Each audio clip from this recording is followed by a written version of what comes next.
vaksin tidak vaksin pasti kau mati. Kalau begitu kenapa kau makan? Kenapa kau makan? Makan tidak makan pasti mati. Kenapa kau makan?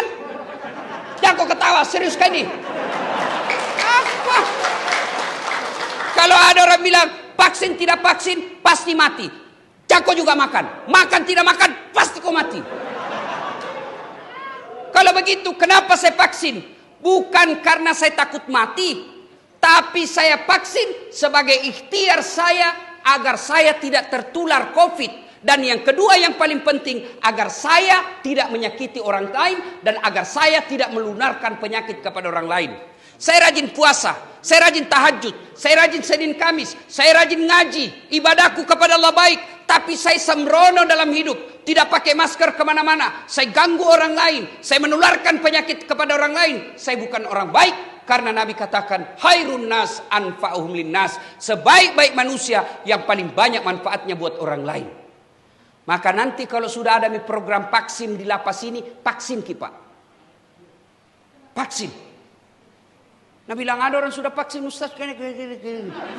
Hoax itu bos, hoax. Hati-hati kok di medsos.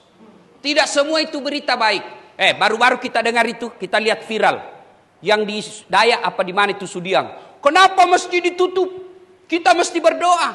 Kan itu ditulis di depannya. Setelah diklarifikasi, memang itu masjid ditutup dari pintu depan. Karena kalau dibuka dari pintu depan, dia tidak tahu siapa ini yang masuk. Gasing ke ada OTG. Orang yang punya COVID tapi tidak kelihatan. Tapi dibuka dari pintu belakang untuk dari kompleks. Maka itu masjid tetap sholat Jumat, tetap sholat berjamaah, tetapi dengan protap. Ditutup dari depan. Kenapa? Karena tidak ditahu kalau masyarakat umum siapa.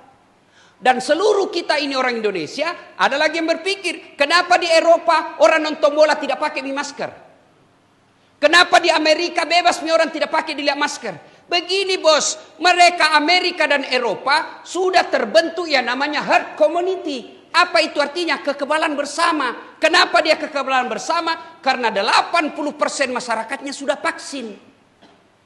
Kalau kita masih banyak kepala batu.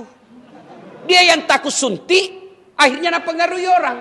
Sebenarnya banyak orang tidak mau vaksin bukan karena tidak percaya vaksin, karena takut dari suntik. Maka mempengaruhi orang. Kalau kau tidak mau vaksin, kau tidak percaya COVID, boleh, itu hakmu, dilindungi undang-undang, tapi jangan kau keluar rumahmu. Karena kalau kau keluar dari rumahmu, kau berhubungan dengan hukum orang lain.